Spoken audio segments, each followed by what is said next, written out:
gérer ça après. Tuer n'est pas difficile, c'est gérer qui est difficile. Gérer l'après-assassinat. Ceux qui ont assassiné nos compatriotes, les juges qui les protègent, je vous assure qu'ils vont nous rendre compte. Tuer n'est pas difficile. C'est gérer la mort d'un homme qui est difficile. C'est ça. Est-ce que Godonou, Joseph Godonou, est-ce que, bon, la vallée de Lomé supporte Yahya 80%? Oui, il semble que mon collègue là, j'ai entendu aussi lui-même dire ça. Qui appelez-vous lui? Celui que vous avez reçu, Zanou Timothée. Zanou. Bon, écoutez, moi je n'ai pas fait attention sur ça, je ne sais pas pourquoi Godonou a fait attention sur ça. Les élections c'est dans 15 mois, n'est-ce pas? C'est dans 15 mois. Bon, je veux que, après 15 mois, que vous réinvitez Zanou ici, pour dire quel pourcentage il a obtenu pour Yahi dans la vallée. C'est tout ce que moi je veux. Ayez la patience. Le truc ne reste que 15 mois. Vous allez nous réinviter et vous allez demander le pourcentage de votre chacun. C'est pas la peine que...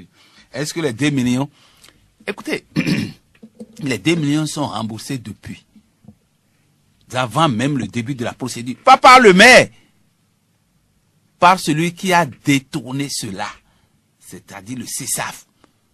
Après la deuxième demande d'explication du maire et l'injonction qu'il lui a faite de rembourser, il a remboursé. Et pourtant, comme on n'a rien trouvé contre lui, on l'a pris. C'est ça le problème. Pourquoi le débat contradictoire avec Tokpa n'a pas eu lieu? 1 minute pour répondre. Je crois que j'ai répondu. Est-ce que le Bénin est-il en démocratie? Au point où vont les choses, nous ne faisons... Tu sais, la démocratie, c'est pas... C'est toute une batterie de conditions. Je crois qu'aujourd'hui, nous avons des raisons de craindre. Nous ne pouvons pas dire à celui qui dit qu'il n'y a plus de démocratie au Bénin, et pour lui apporter la contradiction, il faut vraiment faire beaucoup de gymnastique. Ce qui est clair, nous ne sommes plus dans un état de droit. Ça, c'est terminé. Avec tout ce que je viens de dire, l'état de droit au Bénin, c'est terminé. Et ça, c'est de la faute de certains juges, de certains procureurs, qui sont qui sont devenus des supplétifs du parti au pouvoir, qui protègent les malfrats dès qu'ils sont au pouvoir, dès qu'ils sont membres du parti du pouvoir.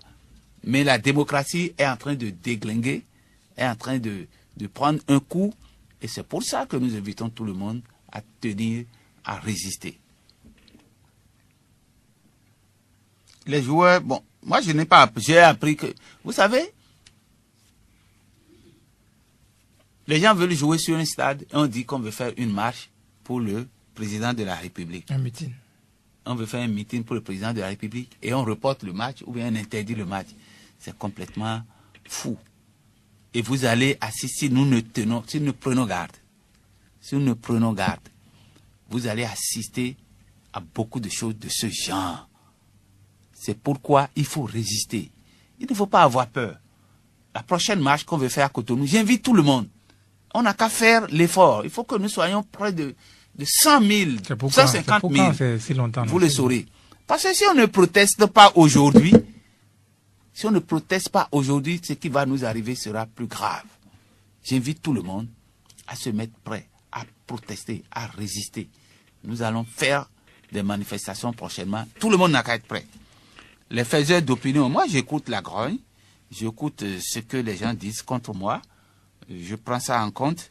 Je trouve que notre démocratie est en train de prendre un coup. Même par les décisions.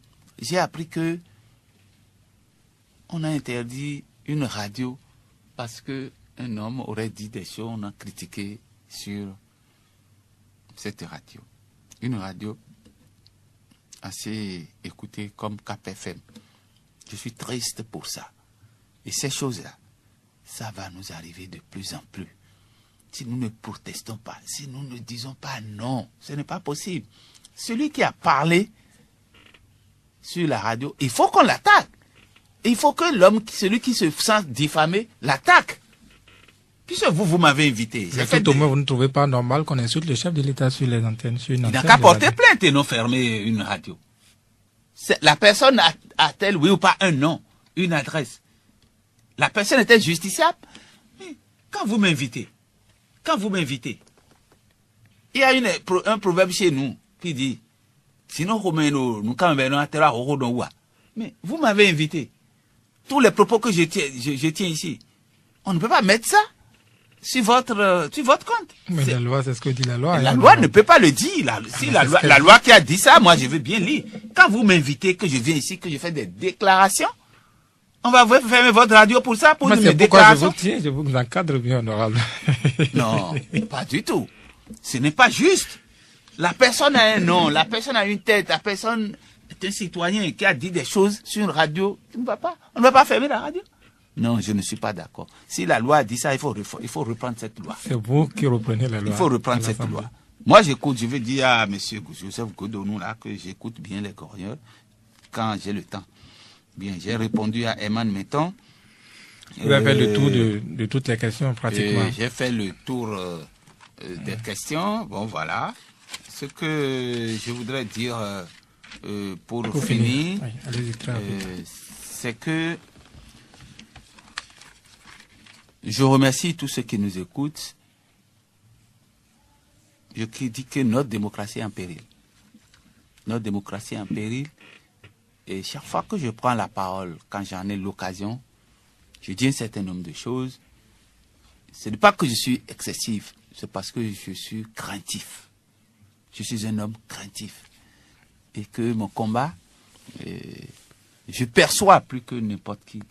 L'Apocalypse. Quand ça commence, oui. L'Apocalypse. Oui, bien sûr. Je perçois avant beaucoup de gens, parce que j'ai été victime de la chose. Je vous ai dit, j'ai fait 6 ans en prison. 6 ans de ma vie. Et quand j'étais très jeune, j'avais 27 ans quand je prenais le chemin des prisons. Ce n'est pas n'importe quoi. J'ai regardé. J'observe très bien. Quand ça commence, les voies que cette dérive-là emprunte, je les perçois. C'est pourquoi je veux être l'aiguilleur. Je vais donner le top. Je veux signaler cela avant qu'il ne soit trop tard. L'instrumentalisation de la justice, ça commence par là. Parce que tous les dictateurs, toutes les dictatures qui se sont instaurées de par le monde, d'abord, c'est la justice qu'ils prennent. Et ensuite, ils utilisent la force pour légitimer. Si les hommes, je demande aux hommes de la justice de résister. Je leur demande de résister. Sinon, sont les enfants de ce pays. Il ne faut pas qu'on les utilise pour faire ça. Il ne faut pas qu'on les utilise pour légitimer la force que le pouvoir veut utiliser. Il y a péril sur les libertés et la paix par les actes de ceux qui nous dirigent. J'ai dit tout à l'heure que je lisais le livre de Marley Steiner sur Hitler. Allez-y très rapidement. Je vois que les voies qui mènent les peuples vers les rivages du fascisme et de la dictature sont les mêmes en Allemagne nazie, en URSS sous Staline, au Chili sous Pinochet, en Côte d'Ivoire. Vous voyez, quand tout ce que nous avons peint maintenant, vous voyez, quand ça prend les couleurs du régionalisme, tel que ça s'observe chez nous, c'est grave. Je veux que nous résistions. Il ne faut pas que pour notre carrière, je veux parler aux juges, ils sont des juges, ils sont des magistrats, ils ont fait des études pour ça, ils ont prêté serment.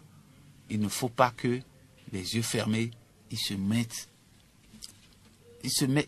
à la solde d'un parti, d'un régime, parce qu'ils veulent le poste de procureur, ils veulent le poste de ceci, ils veulent le poste de ceci. Je les supplie de ne pas servir de caution à la force que ce régime veut instaurer chez nous. Merci donc à vous, honorable Saka.